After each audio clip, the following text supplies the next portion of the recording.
গোপাল সোনাকে চকচকে রাখার রহস্য।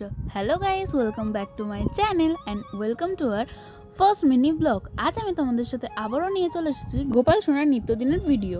তো আজ আমাদের মেন ইনগ্রিডিয়েন্টস হলো বেসন। হ্যাঁ, তোমরা তো জানো আমাদের ত্বকের উজ্জ্বলতার জন্য বেসনের ভূমিকা কিন্তু অপরিসীম। বেসন কিন্তু আমাদের ত্বকে দীর্ঘদিনের ট্যান রিমুভ করতে সাহায্য করে। তা বেসন শুধু আমাদের ত্বকের জন্য কেন, গোপাল সোনা কেন বাদ যাবে? তাই তো আজ এই ভিডিওটা। হ্যাঁ, তোমরা ঠিকই ধরেছ, আজ আমি গোপাল সোনাকে বেসনই মাখালাম। আমাদের পক্ষে গোপাল সোনাকে রোজ টক দই দিয়ে স্নান করানো সম্ভব না, তাই আজ থেকে তোমরাও শুরু করে দাও আমার মতন গোপাল সোনাকে বেসন মাখিয়ে চকচকে রাখা।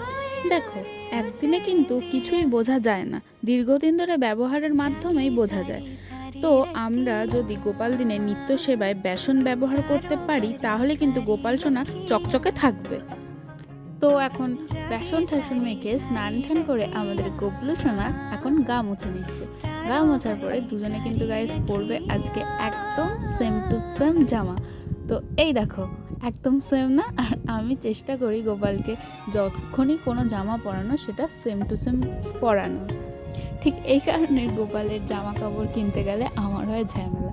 যখন আমি গোপালের কোনো জামা পছন্দ করি, যদি বাবু কোনো জামা খুব পছন্দ হলো, কিন্তু আমি সেটা কিনি না। যদি দুটো থাকে তাহলেই আমি কিনি, যাতে দুজনকে দেখতেও খুব সুন্দর লাগে।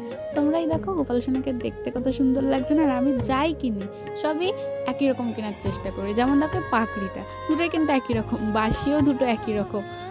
নয়তো দুই গোপাল তো ঝগড়া করবে, বলো, দুজন মিলে তো ঝগড়া শুরু করে দেবে যে এক ভাই ভালো পড়েছে আর এক ভাই কেন ভালো পড়েনি। তো যাই হোক গাইস, বিগত 2-3 বছর পরে আমি আবারও ভিডিও নিয়ে এসেছি, তার জন্য তোমাদের কাছে ক্ষমা চাইছি। তো এরপর থেকে আমি চেষ্টা করব ডেলি ভিডিও দেওয়ার।